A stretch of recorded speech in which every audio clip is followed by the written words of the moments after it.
ओम ग्राम grim ग्रोम से गुरुवे नमः। सत्य सनातन धर्म यूट्यूब चैनल पर आप सभी का स्वागत है। भगवान विष्णु आप सभी की मनोकामना पूरी करेंगे। आज मैं आपको बृहस्पतिवार की व्रत कथा सुना रहा हूँ।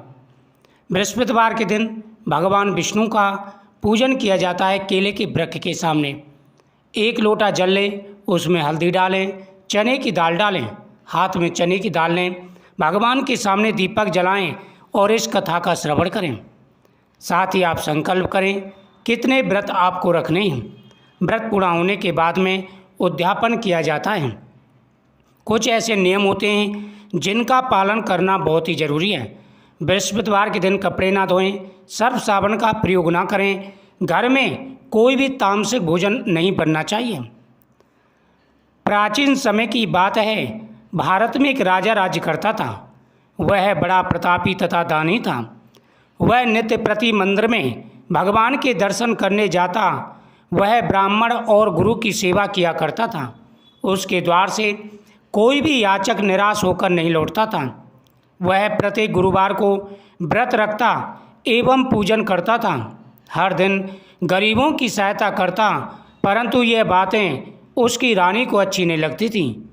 वह ना व्रत करती और ना ही किसी को एक भी पैसा दान में देती थी। वह राजा से भी ऐसा करने के लिए मना किया करती थी।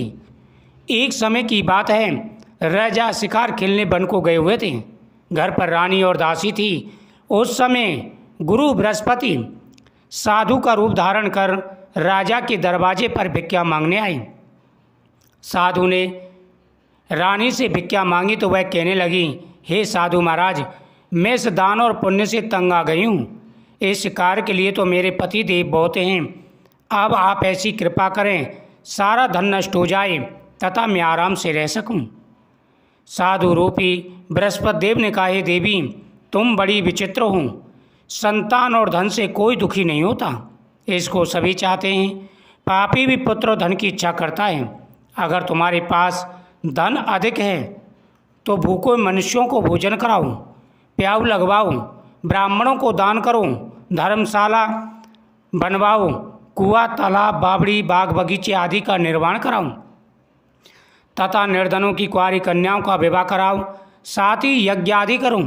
इस प्रकार के कर्मों से आपके कुल का और आपका नाम परलोक में सार्थक होगा एवं तुम्हें स्वर्ग की प्राप्ति होगी।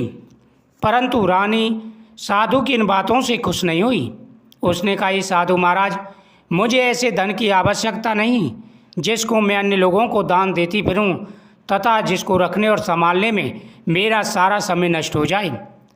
साधु ने कहा, हे देवी, यदि तुम्हारी ऐसी इच्छा है तो जैसा मैं तुम्हें बताता हूँ तुम वैसा करना। बृहस्पतिवार के दिन घर आंगन को गोबर से लिपना, अपने केशों को पीली मिट्टी से धोना, केशों को धोते समय स्नान करना, राजा से कहना वह हजामत करवाएं, भोजन में मांस मदिरा खाना, कपड़े धोबी के यहाँ धुलने देना। इस प्रकार 7 बृहस्पतिवार को करने से तुम्हारा सारा धन नष्ट हो जाएगा। यह कहकर साधु महाराज रूपी बृहस्पति देव अंतर ध्यान हो गई। रानी ने साधु के कई अनुसार 7 बृहस्पतिवार तक वैसा ही करने का विचार किया। साधु के बताए अनुसार कार्य करते हुए केवल 3 बृहस्पतिवार बीते थे। उसकी समस्त धन संपत्ति नष्ट हो गई। भोजन के लिए दोनों समय परिवार तरसने लगा तथा संसार भोगों से दुखी रहने लगा। तब राजा रानी से कहने लगा कि हे रानी, तुम यहाँ पर रहो, मैं दूसरे देश को जाता हूँ, क्योंकि यहाँ पर मुझे सभी मनुष्य जानते हैं, इसलिए यहाँ कोई कार्य नहीं कर सकता। देश चोरी परदेश भी के बराबर होता है। वहाँ पर कोई काम धंधा करूँगा, शायद हमारे दिन अच्छे हो जाएं। ऐसा कहकर राजा परदेश चला गया। वह जंगल से लकड़ी काटकर लाता, शहर में बेचता था। इस तरह जीवन व्यतीत करने लगा। इधर राजा के बिना रानी और दासी दुखी रहने लगी। किसी दिन भोजन मिलता और किसी दिन जल पीकर रह जाती। एक समय रानी और दासी को 7 दिन बिना भोजन के व्यतीत हो गई। तो रानी ने अपनी दासी से कहा, हे दासी, यहाँ पास के नगर में मेरी बहन रहती है। वह बहुत बड़ी धनवान है, तो उसके पास जा और वहाँ से 5 शेर भेजर मांग कर ला। जिससे कुछ समय के लिए गुजर हो जाएगी। दासी रानी की बहन के पास गई। रानी की बहन उस समय पूजा कर रही थी। बृहस्पतिवार का दिन था। दासी ने रानी की बहन से कहा, हे रानी, मुझे अपनी बहन ने भेजा है, आपकी बहन ने मुझे भेजा है, मुझे 5 सेर भेजड़ दे दूँ।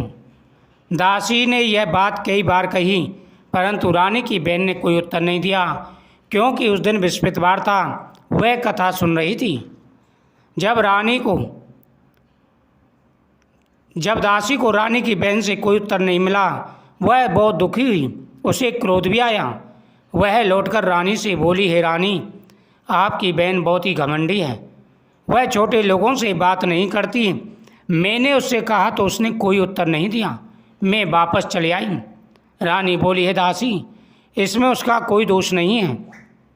जब बुरे दिन आते हैं तब कोई सहारा नहीं देता। अच्छे बुरे का पता विपत्ति में लगता है। जो ईश्वर की इच्छा होगी वही होगा। उधर रानी की बहन ने सोचा, मेरी बहन की दासी आई थी, परंतु मैं उससे नहीं बोली, इससे वह बहुत दुखी हुई होगी। अतः कथा सुन और विष्णु भगवान का पूजन समाप्त कर वह अपनी बहन के घर आई और कहने लगी, बहन, मैं बृहस्पतिवार का व्रत कर रही थी। तुम्हारी दासी हमारे घर गई, परंतु जब तक कथा होती है तब तक ना उठते हैं और ना बोलते हैं, इसलिए मैं ना बोली। कहो दासी क्यों गई थी? रानी बोली, बहन, हमारे घर अनाज नहीं है।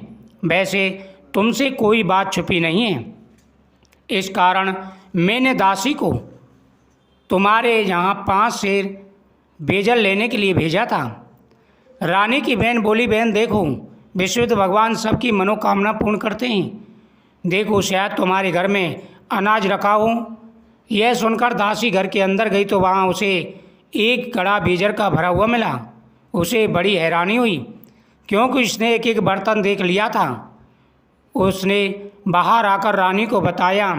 दासी अपनी रानी से कहने लगी, हे रानी, देखो, वैसे हमको अन्न नहीं मिलता तो हम रोज़ ही व्रत करते हैं। अगर इनसे व्रत की विधि और कथा पूछ ली जाए तो इसमें क्या हर्ज है? दासी के कहने पर रानी ने अपनी बहन से बृहस्पतिवार व्रत के बारे में पूछा। उसकी बहन ने बताया, हे रानी, बृहस्पतिवार को सूर्योदय से पूर्व उठकर स्नान करके बृहस्पतिवार का व्रत करना, लेकिन उस दिन सिर नहीं धोना।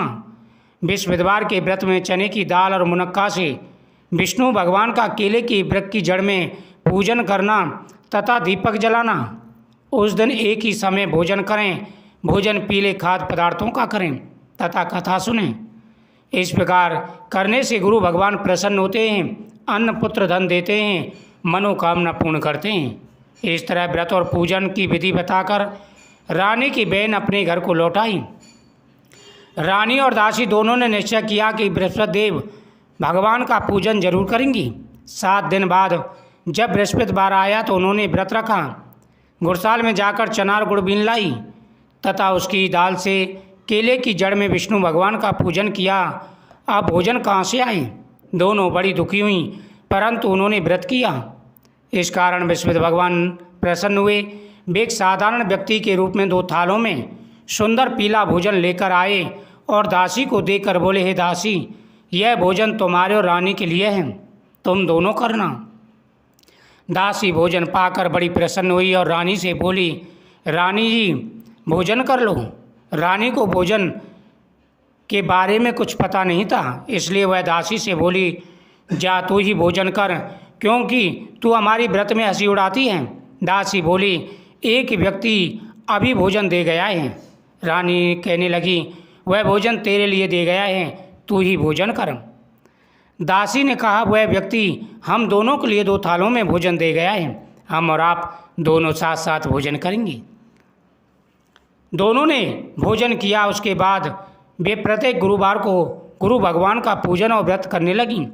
भगवान बृहस्पतिदेव की कृपा से उनके पास धन हो गया।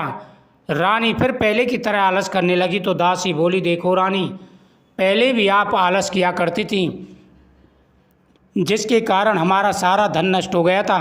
अब इस धन को शुभ कार्यों में लगाओ, गरीबों के लिए भोजन कराओ, वस्त्र दान करो, कुआं, तालाब, बावड़ी आदि का निर्माण कराओ। इससे आपकी हर मनोकामना पूरी होगी।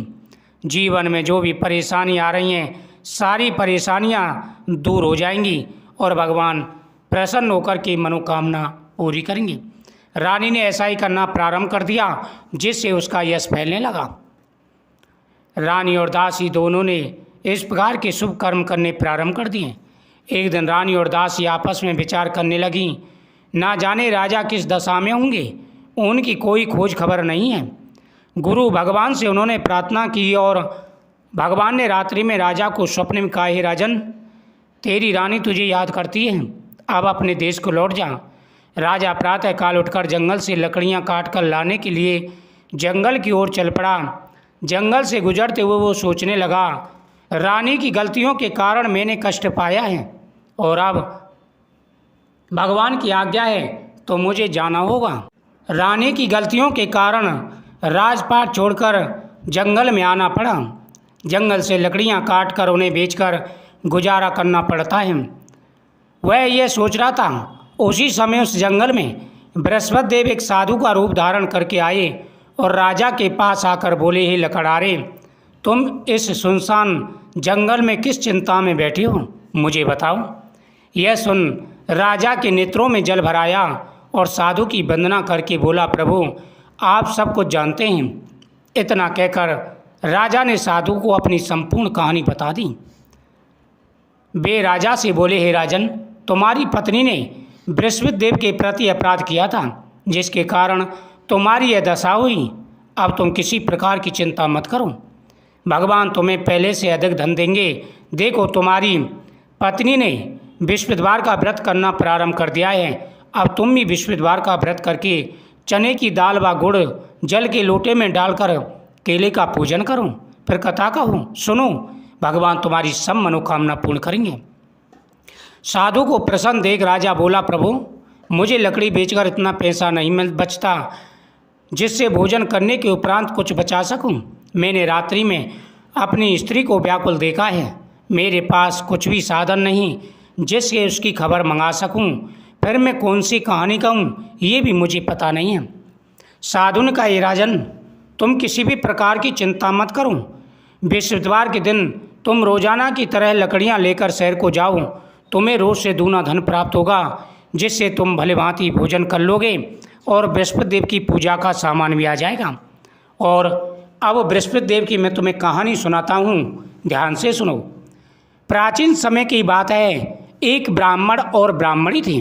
ब्राह्मण भगवान बृहस्पति देव की पूजा किया करता था, लेकिन ब्राह्मणी दरिद्रता के साथ रहती थी, न स्नान करती और न ही किसी देवी देवता का पूजन करती थी। ब्राह्मण उसको बहुत समझाते, लेकिन उस पर कोई फर्क नहीं पड़ता था, वह दरिद्रता के साथ ही रहती थी। ब्राह्मण बड़े दुखी थे। कुछ समय के बाद ब्राह्मण के यहाँ एक सुंदर कन्या ने जन्म लिया। कन्या धीरे धीरे बड़ी होने लगी और बड़ी होकर के अपने पिता को देख करके वह बृहस्पति देव का पूजन करने लगी, क्योंकि ब्राह्मण भी बृहस्पतिवार का पूजन करते थे। वह पाठशाला जाती, मुट्ठी में जौ भर कर ले जाती, पाठशाला के मार्ग में डालती जाती और जब पाठशाला से लौटती तो उनको बीन कर ले आती, क्योंकि वह जौ स्वर्ण के हो जाते थे। एक दिन बालिका सूप में सोने के जौं को पटक के साफ कर रही थी। उसके पिता ने देख लिया, कहा, बेटी सोने के जौं को पटकने के लिए सोने का सूप होना चाहिए। दूसरे दिन गुरुवार था। कन्या ने व्रत रखा और बृहस्पति देव से प्रार्थना की, हे प्रभु, मैंने सच्चे मन से पूजा की है तो मेरे लिए एक सोने का सूप दे दो। वह पाठशाला से लौट रही थी, रास्ते में उसे सोने का सूप मिला। उसे वह ले आई और उससे जौ साफ करने लगी, परंतु उसकी माँ का वही हाल रहा। एक दिन बालिका सोने के सूप में जौ को फटक के साफ कर रही थी। उस समय शहर का राजपुत्र वहाँ होकर के निकल रहा था। जैसे उसकी नज़र कन्या पर पड़ी, कन्या के रूप और रंग को देख कर के मोहित हो गया और घर पर आकर के खटपाटी लेकर के लेट गया। जब राजा को पता चला तो राजा उसके पास आए और बोले, बेटा तुम्हें किस बात का कष्ट है, किसने तुम्हारा अपमान किया है? मैं वही कार्य करूँगा जिससे तुम्हें प्रसन्नता हो, बताओ क्या परेशानी है। उसने कहा, पिताजी मुझे आपकी कृपा से किसी बात का दुख नहीं है, मेरा किसी ने अपमान नहीं किया है, लेकिन मैं उस लड़की से विवाह करना चाहता हूँ जो सोने के सूप में सोने के जौ को पटक के साफ कर रही थी। राजा ने कहा, बेटा इस तरह की कन्या के पता तुम ही लगाओ, मैं तुम्हारा विवाह उसके साथ अवश्य कराऊंगा। राजकुमार ने उस लड़की के घर का पता बतलाया। राजा ने मंत्री को घर भेजा